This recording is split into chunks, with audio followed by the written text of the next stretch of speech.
ബിടെക്കിന്റെ സാധ്യത ഇന്ത്യയിൽ വെറും ഒരു ഡിഗ്രി ആയിട്ട് പോകാനായിട്ട് ദയവ് ചെയ്ത് നിങ്ങൾ അനുവദിക്കരുത്. അതിനെ നിങ്ങൾ മാറ്റിയെടുക്കുക. അല്ലെങ്കിൽ നമ്മൾ വെറും 4 വർഷം വെറുതെ കളഞ്ഞതുപോലെ. സോ അങ്ങനെയുള്ളവർക്ക് വേണ്ടിയിട്ട് എനിക്ക് പറയാനായിട്ടുള്ള 2 കാര്യങ്ങൾ. ഒന്ന്, ബിടെക് ഇതുവരെ എടുക്കാത്തവരാണെങ്കിൽ അവരുടെ അടുത്ത് എനിക്ക് പറയാനായിട്ടുള്ളത്, do some kind of research. അതായത് കുറച്ച് റിസർച്ച് ചെയ്യുക. എൻ്റെ അടുത്ത് ചോദിക്കുകയാണെങ്കിൽ IIT 2025 പാക്കേജ് വെച്ചിട്ട് കുറച്ച് അധികം ഇപ്പോഴും ഭയങ്കര ഇമ്പോർട്ടൻ്റ് ആയിട്ട് നിൽക്കുന്നത് കമ്പ്യൂട്ടർ സയൻസ് തന്നെയാണ്. രണ്ടാമത് ഇലക്ട്രിക്കൽ വരുന്നുണ്ട്, ഇലക്ട്രിക്കൽ എഞ്ചിനീയർ വരുന്നുണ്ട്. മൂന്നാമത് ഈ പറഞ്ഞ പോലെ കെമിക്കൽ എഞ്ചിനീയറിംഗ് വരുന്നുണ്ട്, അതേപോലെ മെക്കാനിക്കൽ വരുന്നുണ്ട്. അപ്പോൾ ഇതൊക്കെയാണ് ഏറ്റവും ഹയസ്റ്റ് പാക്കേജിൽ പോയിട്ടുള്ള ബിടെക്കിൻ്റെ ജോബ്സ് അല്ലെങ്കിൽ specialization. So you should put some kind of എന്താ ഒരു റിസർച്ച് അതിൽ ഇടണം. നിങ്ങൾ ചാടിക്കയറി ഒരു സ്പെഷ്യലൈസേഷൻ എടുക്കുന്നതിന് മുന്നേ. പിന്നെ അത് ബിടെക് എടുക്കാൻ പോകുന്നവരുടെ അടുത്ത് എന്നിട്ട് മാത്രമേ നിങ്ങൾ ബിടെക് ചെയ്യാവൂ.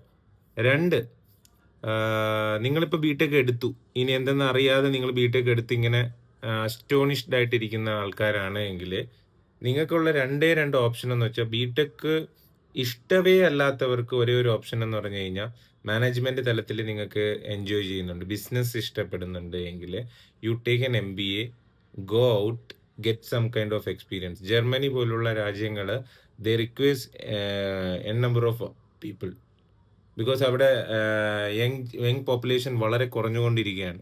അവിടെ ഈ സമയത്ത് നിങ്ങൾ ഒരു പ്രൈവറ്റ് എഞ്ചിനീയറിംഗ് കോളേജിൽ നിന്ന് ഇവിടെ നിന്ന് പഠിച്ച് നിൽക്കുകയാണെങ്കിൽ get some kind of experience for 2 to 3 years, then GMAT പോലുള്ള എൻട്രൻസ് എക്സാമിനേഷൻ ക്രാക്ക് ചെയ്ത് അവിടെ പോയി ഒരു യൂണിവേഴ്സിറ്റിയിൽ ചേർന്ന് എക്സ്പീരിയൻസ് ഒക്കെ എടുത്ത് ഒരു 10 വർഷമൊക്കെ അവിടെ പഠിച്ചിട്ട് യു ഷുഡ് കം ബാക്ക്.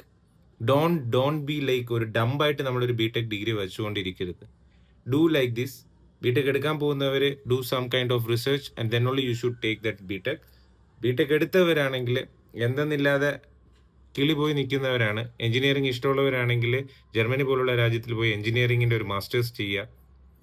അല്ല, മാനേജ്മെന്റ് തലത്തിലേക്ക്, ബിസിനസ് തലത്തിലേക്ക് ഇഷ്ടമുള്ളവർ, എഞ്ചിനീയറിംഗ് ഇഷ്ടമില്ലാത്തവർ അവിടെ പോയിട്ടൊരു MBA ചെയ്യുക. ജർമ്മനി നല്ലൊരു ഓപ്ഷനാണ്. അവിടെ പോയി ഒരു 10 വർഷം പഠിക്കുമ്പോഴത്തേക്കും നിങ്ങൾക്ക് ഒരു സിറ്റിസൺഷിപ്പും കാര്യങ്ങളുമായിട്ട് തിരിച്ച് ഇന്ത്യയിലോട്ട് വരാം, അല്ലെങ്കിൽ അവിടെ തന്നെ നിങ്ങൾക്ക് ചേക്കേറാം. സോ ബിടെക് ഒരു പ്രൈവറ്റ് എഞ്ചിനീയറിംഗ് കോളേജിൽ ആയിപ്പോയി എന്ന് പറഞ്ഞിട്ട് വിഷമിക്കേണ്ട, +2 മാർക്ക് കുറഞ്ഞു എന്ന് പറഞ്ഞിട്ട് വിഷമിക്കേണ്ട. ലൈഫിൽ പല ഇമ്പോർട്ടൻ്റ് ആയിട്ട് ഡിഫറെൻ്റ് ആയിട്ട് കാര്യങ്ങൾ ചെയ്യാൻ പറ്റും. So stay tuned, stay positive. Your Sandham BTech Bro. Bye.